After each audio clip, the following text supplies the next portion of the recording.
অফিসে আসা যাওয়ার অভিযোগ উঠেছে সরকারি কর্মচারীদের বিরুদ্ধে। অভিযোগ, কৈলাসহর খাদ্য দপ্তরের কর্মীদের সময়মতো অফিসে পাওয়া যাচ্ছে না, ফলে বিভিন্ন পরিষেবা পেতে বেকায়দায় পড়ছেন মানুষ।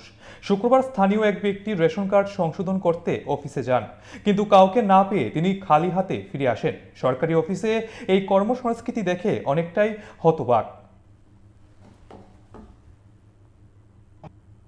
আমার নাম জুনেদ বক চৌধুরী।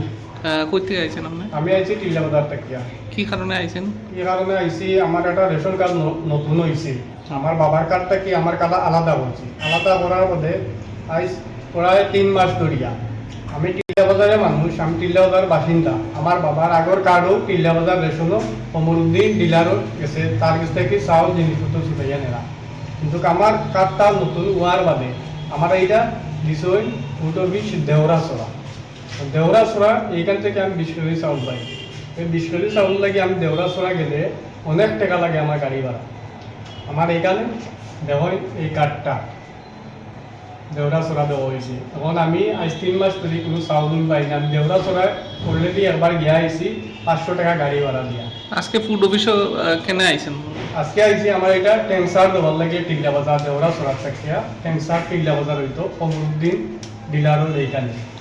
কয়টার সময় আইছেন? আইছি 10টার সময় আমি আইছি। তো এখন তো দুপুর প্রায় 2:30 বাজে। এখানে কি কেউ পাইছেন না? এখানে কেউ পাই না, এখানে তালা মারা তালা বন্ধ দেখিয়া মানে দুপুর 12টার থেকে এখন পর্যন্ত কারোরে পাইছেন না? পাইছি না, এখানে তো আমি বসা।